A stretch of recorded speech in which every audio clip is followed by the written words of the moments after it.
Why did God say, "I am that I am"? The origin of eternity Bible wisdom. Throughout history, one question has resonated in many hearts. Who is God? In the book of Exodus 3:14, when Moses stood before the burning bush and asked for God's name, the Almighty responded with a declaration that echoes through eternity. I am that I am. But what do these profound words truly mean? Why did God choose to identify himself in such a way? And how does this name unveil the origin of eternity itself? In this transformative journey, we'll explore something unprecedented, how this divine name reveals God as the self-existent one, the unchanging creator, and the eternal source of all life and purpose. Have you ever wondered why this particular revelation was so powerful that it changed not just Moses' life, but the entire course of human history? What if I told you that understanding this truth could revolutionize how you face every challenge in your life? Think about it. When was the last time you felt overwhelmed by life's uncertainties? When did you last question your purpose or wonder if God truly sees your struggles? These are the moments when understanding God's eternal nature becomes more than just theology. It becomes your anchor in life's storms. As you journey with us through this exploration, you'll discover why this revelation transcends time and speaks directly to your daily challenges. How understanding God's eternal nature transforms your perspective on life's trials. The profound connection between God's name and your personal identity. Practical ways to apply this truth in your moments of doubt and uncertainty. Stay with us until the end, because the final revelation will tie together the threads of history, scripture, and eternity in a way that will leave you in awe of the God who was, who is, and who is to come. If this message resonates with your spirit, if you've ever felt the need for an unshakable foundation in your life, drop a 7 in the comments below. Let's build a community of believers who understand and experience the power of the eternal I Am in their daily lives. This is more than just a video. It's an invitation to encounter the eternal God in a personal and profound way. Are you ready to dive in? Let's begin. Part 1. Setting the stage. The historical context. Let us set the stage for one of history's most profound moments. Have you ever wondered what it feels like to stand at the crossroads of destiny? What thoughts raced through Moses' mind as he stood before a bush that burned but was not consumed? And how did a single moment in the wilderness transform not just one man's life, but the destiny of an entire nation? The people of Israel were bound under the weight of Egyptian oppression, enslaved for generations. Their days were marked by toil, their nights by despair, and their identity seemingly swallowed up by a system that sought to erase their covenant promise. The book of Exodus tells us, their groans reached heaven itself. The Israelites groaned in their slavery and cried out, and their cry for help because of their slavery went up to God. Exodus 2:23. Enter Moses, a man caught between worlds. Once a prince of Egypt, now a fugitive shepherd in Midian. His life seemed a contradiction, defined by failure and exile. Born to Hebrew slaves, but raised in Pharaoh's palace, educated in Egypt's finest schools, but carrying the burden of his people's suffering. The same hands that once held a royal scepter now gripped a shepherd's staff. The man who once walked through marble halls now trudged through desert sands. Picture this. The scorching desert sun beats down on the slopes of Mount Horeb. Moses, now 80 years old, leads his father-in-law's flock through familiar terrain. 40 years have passed since he fled Egypt. 40 years of silence. 40 years of questions. 40 years of seemingly forgotten dreams. But God's timing is never late. Suddenly, something catches his eye. A bush engulfed in flames but mysteriously unconsumed. The natural curiosity of a shepherd becomes the doorway to divine encounter. I will go over and see this strange sight, Moses thinks, unaware that his next steps would alter the course of human history. Then comes the voice, clear, authoritative, personal. Moses, Moses. The caller knows his name. Here I am, he responds, not yet comprehending the weight of this moment. Take off your sandals, for the place where you are standing is holy ground. Exodus 3:5. In Middle Eastern culture, removing sandals was an act of reverence, acknowledgement of entering a sacred space. But this was more than a commissioning. It was an unveiling of God's nature, a revelation of his eternal purpose. When Moses asks, "Who shall I say sent me?" it wasn't just a question of protocol. It was the cry of a man overwhelmed by his own inadequacy. Moses doubted himself, the task, and perhaps even the God who had called him. Consider the magnitude of what God was asking. Confront Pharaoh, the most powerful man in the known world, lead a nation of slaves to freedom, and establish them as God's covenant people. No wonder Moses hesitated. Who am I that I should go to Pharaoh and bring the Israelites out of Egypt? Exodus 3:11. But God's response was unlike anything humanity had ever heard. I am that I am. This was not a name constrained by time, circumstance, or human understanding. It was a declaration of God's unchanging essence, his self-existence, and his eternal faithfulness.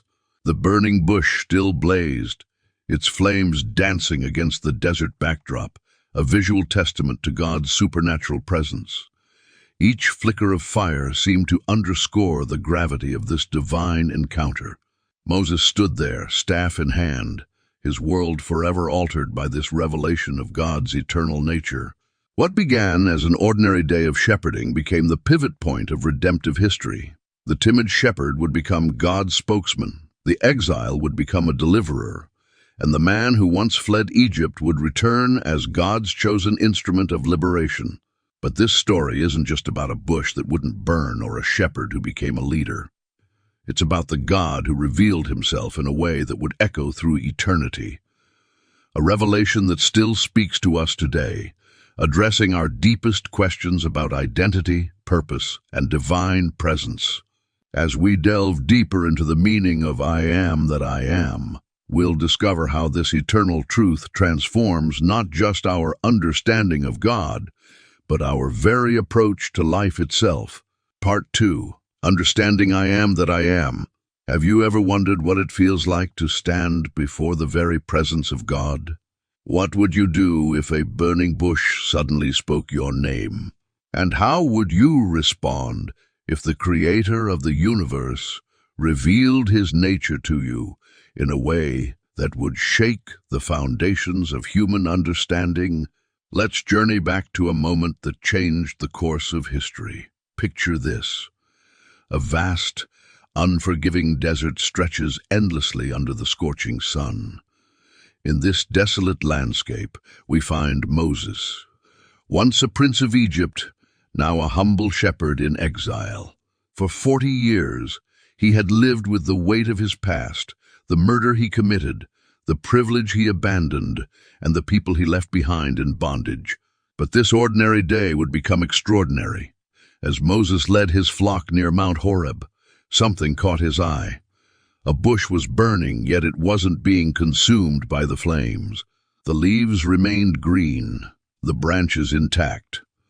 A supernatural sight that defied natural law. Can you imagine the mixture of fear and fascination that must have gripped his heart? "Moses, Moses," the voice thundered from within the flames. "Here I am," he responded, his voice trembling. "Take off your sandals, for the place where you are standing is holy ground." In this sacred moment, God revealed something unprecedented. When Moses asked, "When I go to the Israelites and say, 'The God of your fathers has sent me,' they will ask, 'What is his name?' What should I tell them?" The response that followed would echo through millennia. "I am who I am. Tell them, I am has sent you." In the original Hebrew, this phrase, Ihya, Asher Ahia, carries layers of profound meaning. It's not just a name. It's a declaration of God's eternal nature. The phrase can be understood in 3 powerful dimensions. 1. I am who I am. declaring God's self-existence and independence. 2. I will be who I will be, proclaiming his unchanging nature across time. 3. I exist because I exist, affirming his role as the source of all being. Think about this. In ancient Egypt, gods were associated with natural elements, the sun, the Nile, the harvest. But here was the true God declaring himself as the source of existence itself.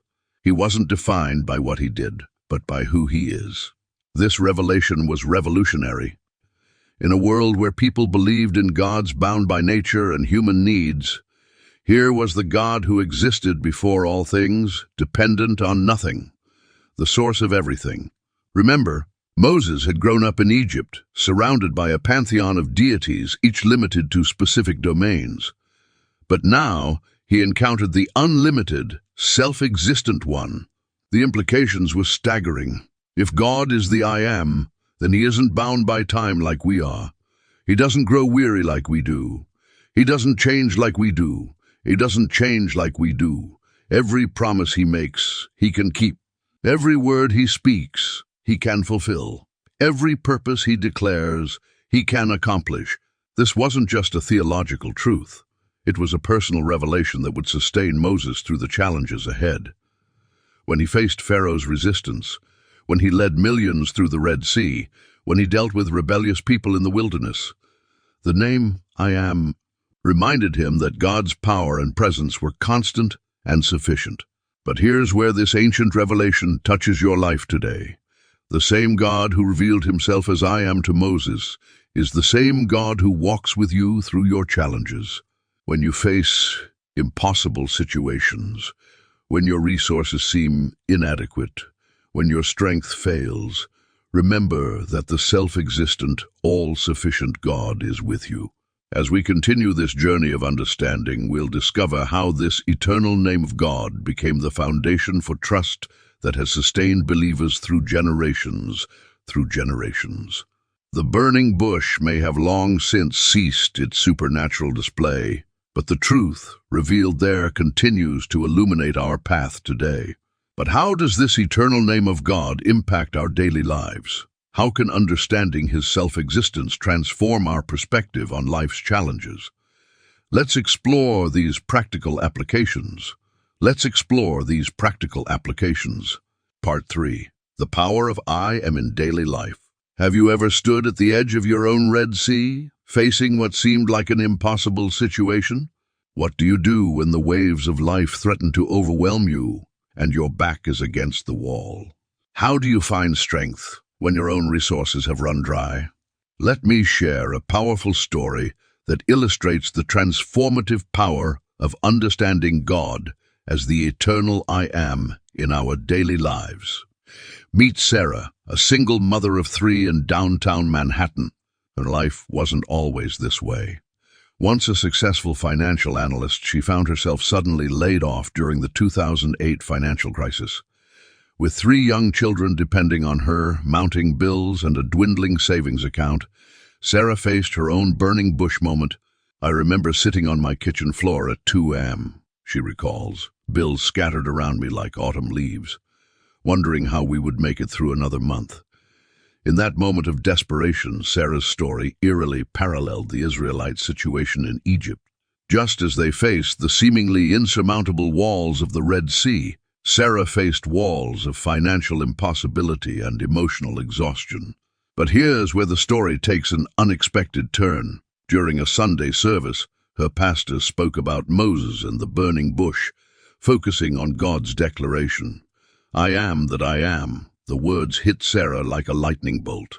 Could the same God who declared his eternal, unchanging nature to Moses be present in her kitchen at 2 a.m.? This revelation reminds us of David's words in Psalm 46:1. God is our refuge and strength, an ever-present help in trouble. Think about that phrase, ever present. Not just present in biblical times, not just present in church, but present in your kitchen at 2 a.m. when the bills seem overwhelming. Sarah began to see her situation through new eyes. Instead of saying, "God, help me survive," she began declaring, "You are my provider. You are my strength. You are my peace. This shift wasn't just semantic. It was seismic. It changed how she approached every challenge. Remember Joseph's story in Genesis. He went from being sold into slavery to becoming second in command of Egypt. During those years in prison, he held on to the truth that God wasn't just a distant historical figure, but an ever-present reality. Joseph declared in Genesis 50:20, "You intended to harm me, but God intended it for good." In the same way, Sarah's story began to transform. Unexpected opportunities arose. A former colleague offered her freelance work. Her children's school provided scholarship assistance. Small miracles began appearing like manna in the wilderness. But the biggest change wasn't in her circumstances. It was in her heart. Understanding God as the eternal I Am changed everything. Sarah shares, "It wasn't just about getting through the crisis. It was about discovering who God is in every situation. He wasn't just the God who could help. He was the God who is help." This truth reflects what Moses experienced at the burning bush.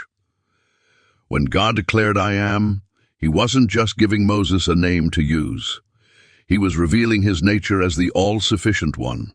In your darkest valleys, he's not just a God who can give peace. He is peace. In your moments of weakness, he's not just a God who can give strength. He is strength. Consider this. The same God who parted the Red Sea, who fed the Israelites in the wilderness, who sustained Joseph in prison, is the same God who walks with you today. He hasn't changed. His power hasn't diminished. His promises haven't expired. Today, Sarah leads a ministry, helping other single parents find hope in their struggles. When people ask me how I made it through, she says, I tell them about the God who doesn't just give help. He is help. The God who doesn't just offer hope. He is help. The God who doesn't just offer hope. He is hope. What burning bush moments are you facing today? What Red Seas stand before you?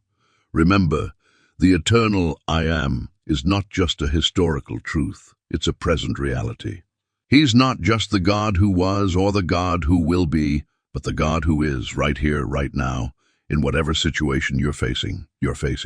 As powerful as this truth is in our personal lives, it becomes even more profound when we understand how Jesus himself embodied this eternal name. Let's explore how the great I Am took on flesh and walked among us. Part 4. Jesus, the living I Am. Let's revisit the profound moment in John 8:58 where Jesus made a declaration that shook the very foundations of religious understanding. What would drive a humble carpenter's son to make such a bold claim? How did his listeners react when he connected himself to the burning bush revelation of Exodus? And why does this statement still echo through the corridors of time, challenging and transforming lives today? Picture yourself in the bustling temple courts of Jerusalem. The air is thick with tension as religious leaders question Jesus' authority. The marble columns cast long shadows across the gathering crowd, their whispers a steady undercurrent of curiosity and skepticism. It's here, in this charged atmosphere, that Jesus makes one of his most stunning declarations. Before Abraham was, I am. The impact was electric. The religious leaders immediately reached for stones, their faces contorted with what they perceived as blasphemy. Why such a violent reaction? Because they understood exactly what Jesus was claiming. He wasn't simply stating his pre-existence. He was identifying himself with the eternal God who appeared to Moses in the burning bush. This wasn't the only time Jesus used the divine I Am. Throughout John's Gospel, he weaves a tapestry of 7 profound I Am statements, each revealing a facet of his divine nature. I am the bread of life, John 6:35, spoken to hungry crowds after feeding thousands. Think of wandering Israel sustained by manna in the wilderness. Now Jesus declares himself the true bread from heaven, offering not just physical sustenance, but eternal satisfaction. I am the light of the world, John 8:12. Proclaimed during the Feast of Tabernacles, when giant menorahs illuminated Jerusalem's temple courts. In the glow of these massive lamps, Jesus announces that he is the true light, piercing through humanity's spiritual darkness. I am the door of the sheep, John 10:7, and I am the good shepherd, John 10:11, drawing on imagery deeply embedded in Israel's pastoral culture. Every listener would have understood the intimate relationship between a shepherd and his flock, how he would literally lay down his life to protect them. I am the resurrection and the life, John 11:25, declared before raising Lazarus, demonstrating his power over death itself. Can you imagine standing there watching as a man dead for 4 days walks out of his tomb? I am the way, the truth, and the life, John 14:6, spoken intimately to his disciples on the night before his crucifixion. In their confusion and fear, he offers himself as the only path to the Father. I am the true vine, John 15:1. Using agricultural imagery familiar to every Israelite, Jesus reveals our complete dependence on him for spiritual life and fruitfulness. Each declaration builds upon the last, revealing more of Jesus' divine identity. But these weren't just theological statements. They were invitations to experience the eternal I Am in personal, transformative ways. Consider the context. First-century Judaism was fiercely monotheistic. The name I Am was so sacred the Jews wouldn't even pronounce it. Yet here was Jesus, deliberately using this divine name, not just once, but repeatedly. He wasn't just claiming to know God or represent God. He was claiming to be God. The religious leaders understood this perfectly. That's why they accused him of blasphemy. But Jesus stood firm, even knowing it would lead to his crucifixion. Why? Because this truth was essential for humanity's salvation. The eternal I Am had stepped into time, wrapped himself in human flesh, to bridge the gap between heaven and earth. This revelation transforms everything. When you're hungry for purpose, Jesus says, I am the bread of life. When you're lost in darkness, he declares, I am the light of the world. When you feel vulnerable and alone, he assures you, I am the good shepherd. Whatever your need, he is the eternal answer. But here's what makes this truth so powerful for us today. The same Jesus who made these claims walks with us through our daily struggles. He's not just a historical figure who made remarkable statements. He's the living I Am who meets us in our moments of need. As we grasp the magnitude of Jesus as the living I Am, it naturally leads us to ask, how does this eternal truth reshape our daily lives? What does it mean to live in light of this revelation? Let's explore how understanding Jesus as the eternal I Am transforms our perspective on every aspect of life. Part 5. Living in light of the eternal I Am. Living in light of the eternal I Am. Have you ever stood at the edge of a major life decision, feeling the weight of uncertainty pressing down on your shoulders? What if I told you that understanding God's eternal nature could transform how you face every challenge? What would change in your life if you truly lived in the light of the great I Am? Let me take you back to a story that perfectly illustrates this truth. Picture a young mother named Sarah, standing in her kitchen at 2 a.m., bills scattered across the table, tears streaming down her face. After her husband's sudden passing, she was left with 3 young children, a mortgage she couldn't afford, and a future that seemed to be crumbling before her eyes. Does this darkness feel familiar to you? Sarah's story mirrors that of the widow of Zarephath in 1 Kings 17. Remember how she stood at her door preparing what she thought would be her last meal with her son. Both women faced what seemed like impossible situations. Both stood at the crossroads of despair and faith. Both were about to encounter the power of the eternal I Am in ways they never imagined. For Sarah, the turning point came through a simple scripture that suddenly blazed with new meaning. The Lord is my shepherd, I shall not want. Psalm 23:1. But these weren't just words on a page anymore. In that moment, something profound shifted in her understanding. The God who declared I Am to Moses wasn't just a historical figure or a distant deity. He was her present help, her current provider, her active sustainer. Think about this. When God declared I am to Moses, he wasn't just giving a name. He was making an eternal promise of his presence and provision. This truth began to reshape Sarah's perspective. Instead of seeing her circumstances as overwhelming obstacles, she began to view them as opportunities for God to demonstrate his eternal nature. Just as God provided manna each morning for the Israelites in the wilderness. Exodus 16, Sarah began to witness his daily provision. A surprise check arrived from an old insurance policy. A neighbor offered to watch her children while she interviewed for a better-paying job.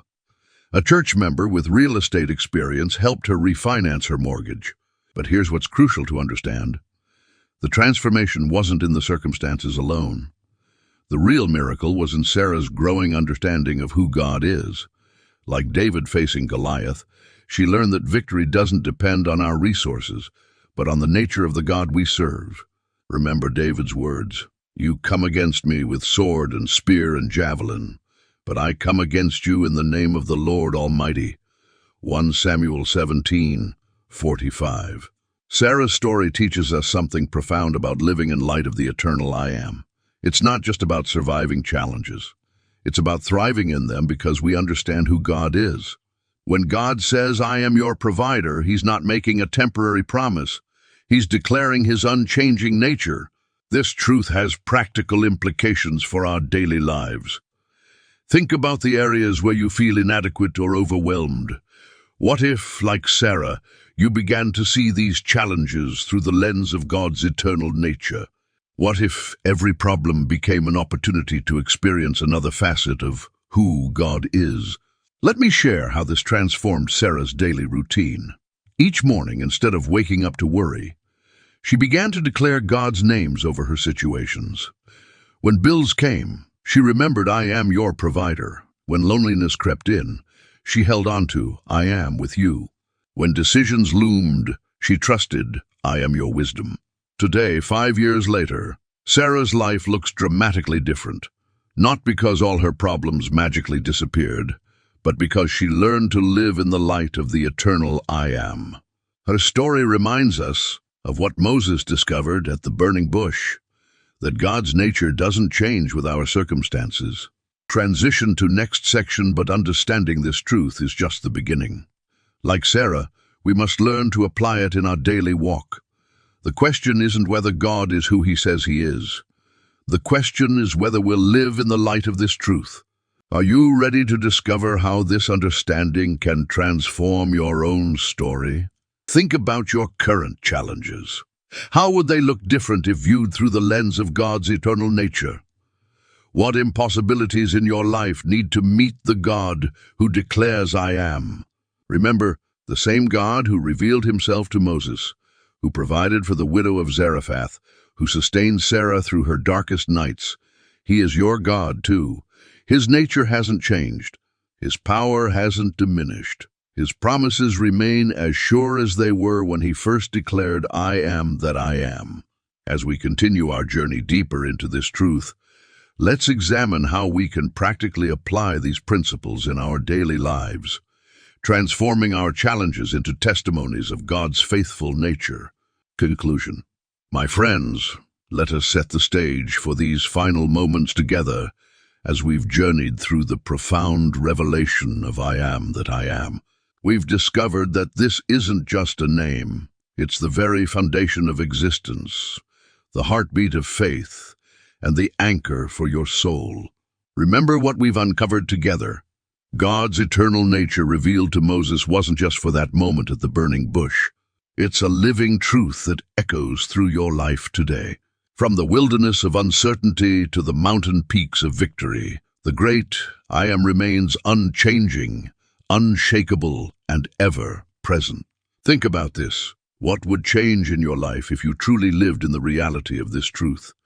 When bills pile up, when relationships strain, when the future seems uncertain, the I Am is still who he says he is. He doesn't change with your circumstances or falter with your doubts. Let me challenge you with this thought. Every morning when you wake up, you have a choice. Will you live bound by your limitations, Or will you step into the limitless possibilities of the eternal I Am? Will you face your challenges alone? Or will you stand on the promise that the self-existent one goes before you? This message has stirred your heart for a reason. Perhaps you're standing at your own burning bush moment right now, a place where God is calling you to trust Him in new ways. If this resonates with you, I invite you to declare your faith in the comments below. Simply write, "Heavenly Father, I believe in you." But don't stop there. Share your story. How has the revelation of I Am transformed your understanding? What challenges are you trusting Him with today?